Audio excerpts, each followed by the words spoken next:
অনেকে যে বলে আমার পড়া মনে থাকে না, আমাদের শরীরের মধ্যে একটা অঙ্গ আছে যেটা প্রতি মুহূর্তে সংকুচিত হচ্ছে প্রসারিত হচ্ছে, সংকুচিত হচ্ছে প্রসারিত হচ্ছে, এইটার নাম হচ্ছে হার্ট। কি নাম বলেন? হার্ট। হার্ট যেভাবে কাজ করে আমরা যদি ওইভাবে পড়াশোনা করি তাহলে প্রত্যেক দিন যত খুশি তত পড়তে পারবো। ক্রমেই আমরা হচ্ছে যে পড়তে পড়তে গিয়ে ওই যে অনেকে বলে না পড়তে পড়তে হাঁপায় গেছি, পড়তে পড়তে ক্লান্ত লাগতেছে, এটা কখনোই হবে না। কীরকম সেটা বলি। একটানা 1 ঘন্টা কারা কারা জীবনে পড়ি? হাত উঁচু করেন তো। একটানা 1 ঘন্টা? আচ্ছা, ভেরি ফাইন। আপনার শোনেন, একটা জিনিস বলি। বিজ্ঞানীরা দেখছে আপনি যদি একটানা 1 ঘন্টা পড়েন, 60 মিনিট একটানা পড়ছেন, তাহলে আপনি গড়পড়তা 78 থেকে 80টা লাইন আপনি মুখস্থ করতে পারবেন। 78 থেকে 80টা লাইনের পড়া মুখস্থ করতে পারবেন। আপনারই এক বন্ধু, সে করছে কি, 10 মিনিট পড়ছে, 27টা লাইন পড়া মাথায় আনছে, 5 মিনিট রেস্ট। আবার 10 মিনিট পড়ছে, 27টা লাইন মাথায় আনছে, আবার 5 মিনিট রেস্ট। আবার 10 মিনিট পড়ছে, 27টা লাইন মাথায় এনেছে, 5 মিনিট রেস্ট। আবার 10 মিনিট পড়ছে, 27টা লাইন মাথায় আনছে, 5 মিনিট রেস্ট। এবার আমাকে বলেন তো, প্রথম 10 মিনিটে যদি সে 27 লাইন পড়ে, 5 মিনিট রেস্ট নিয়েছে, তারপরে 10 মিনিটে যদি 27 লাইন পড়ে, 5 মিনিট রেস্ট নিয়েছে, আবার যদি 10 মিনিটে 27 লাইন পড়ে, 5 মিনিট রেস্ট নিয়েছে, আবার 10 মিনিটে 27 লাইন পড়ছে, 5 মিনিট রেস্ট নিয়েছে, তাহলে 4টা 27 যদি আমি গুণ করি কত লাইন হবে? 108। কত? আপনি একটানা যখন 60 মিনিট পড়েন তখন কত লাইন পড়তে পারেন? 78, 80। তাহলে একজন একটানা পড়লো 60 মিনিট, সে শিখলো হচ্ছে 78 থেকে 80 লাইন। আর আপনি 10 মিনিট পড়লেন, 5 মিনিট রেস্ট, 10 মিনিট পড়লেন, 5 মিনিট রেস্ট, 10 মিনিট পড়লেন, 5 মিনিট রেস্ট, তাহলে আপনি বললেন 107 থেকে 8 লাইন। তাহলে রেস্ট নিয়ে পড়া ভালো না একটানা পড়া ভালো? রেস্ট নিয়ে পড়া ভালো না একটানা? রেস্ট নিয়ে। আচ্ছা, এখন দেখেন একটা জিনিস, পড়ার সময় আমরা যেটা মনে করি যে কোনো সময় পড়বো, মাথা মধ্যে একই রকম করে কাজ করবে। বিশ্বাস করেন, এটা ভুল। পড়ার একটা সাইন্টিফিক সিস্টেম শিখিয়ে দিই। ধরেন আপনি যে কোনো একটা চ্যাপ্টার পড়বেন, যে কোনো একটা চ্যাপ্টার, আমি কিন্তু এক্সাম্পল দিয়ে এখনই পড়াবো, যে কোনো একটা বিষয় নিয়ে আমাদের আলোচনার মধ্যে নিয়ে আসবো। ধরেন আপনি যে কোনো একটা চ্যাপ্টার পড়তে যাচ্ছেন, কি সেটা? সংবিধান পড়বেন। ধরেন সংবিধান যখন আপনি পড়বেন, এই সংবিধানটা যদি আপনি শুনতে হবে, সংবিধান যখন আপনি পড়বেন তখন এই সংবিধানটা যদি আপনি ঘটনার গল্প দিয়ে পড়েন, মাথার মধ্যে একদম সাথে সাথে ঢুকে যাবে। কীরকম এক্সাম্পল দিই। সংবিধানে আপনার 11টা চ্যাপ্টার আছে। কয়টা চ্যাপ্টার? আচ্ছা, একটা টিমে কয়টা প্লেয়ার থাকে? তাহলে আমরা বলতে পারি না একটা সংবিধান একটা প্লেয়ারের একটা টিমের মতো। তাহলে একটা টিমে 11টা প্লেয়ার, সংবিধানে কয়টা চ্যাপ্টার? 11। 11টা যে প্লেয়ার থাকে তার মধ্যে কিছু প্লেয়ার থাকে না খুব দামি প্লেয়ার থাকে, তো এরকম সংবিধানেও কিছু দামি চ্যাপ্টার আছে। কীরকম দামি চ্যাপ্টার? যেমন 3 নম্বর চ্যাপ্টারটা খুব দামি। কয় নম্বর? 3 নম্বর। কেন? কারণ 3 নম্বর চ্যাপ্টারে মানুষের যে মৌলিক অধিকার সেটা নিয়ে বলছে। মৌলিক অধিকার। এখন মৌলিক অধিকারের মধ্যে সবচেয়ে দামি একটা, আমরা যারা এখানে আছি প্রত্যেকে সমান সমান থাকতে চাই না? আইনের দৃষ্টিতে সবাই সমান। আচ্ছা, আপনি আমাকে বলেন তো, আমরা যে যারা মোহাম্মদ সাল্লামের উম্মত, বাঁচবো তো ধরেন 100 বছর 80 বছর। আগেকার সময় নূহ আলাইহিস সালাম, আদম আলাইহিস সালাম, ওই সময় মানুষজন বাঁচত 800,000 বছর। ওরা যত ইবাদত করবে, আমরা যদি তাদের সমান সমান হইতে চাই, তাহলে এমন একটা সিস্টেম লাগবে না যাতে করে আল্লাহর রহমতে আমরা একদিনে বেশি পরিমাণ ইবাদত করতে পারি?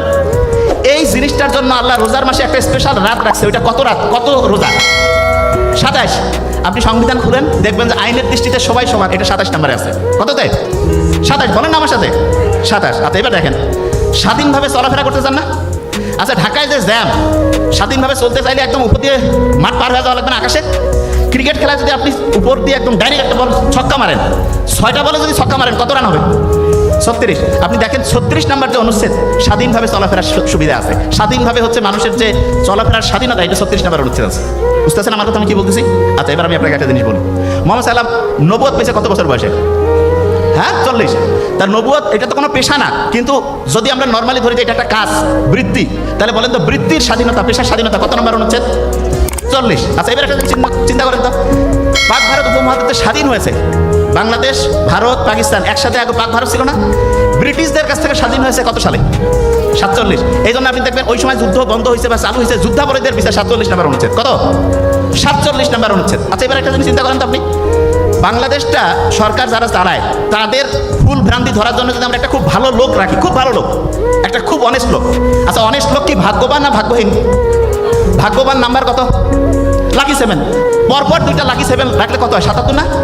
77। তাহলে ন্যায়পাল এইটা কত নম্বর অনুচ্ছেদ হবে? 77। কত? 77। আচ্ছা, বলেন তো, ভোট যে আমরা দেই, ভোট দিতে নির্বাচন কমিশন লাগে না? নির্বাচন কমিশন। আচ্ছা, নির্বাচন কমিশন যে ভোট দেয়, ভোটার হওয়ার সর্বনিম্ন বয়স কত? তার আগে যদি একটা এক দেয় কত হয়?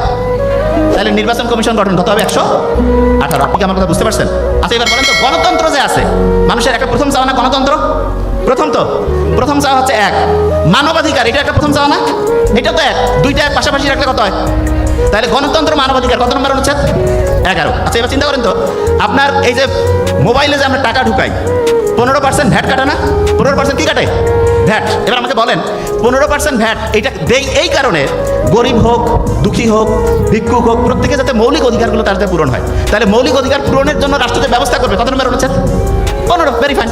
আচ্ছা বলেন তো, ওই যে 18 বছর বয়স আছে না একটা জিনিস, তাহলে 18 বছর বয়সের সাথে দেখেন তো, আমরা বলি না যে নৈতিকতা, জনস্বাস্থ্য নৈতিকতা, এটা কত নম্বর অনুচ্ছেদ আছে?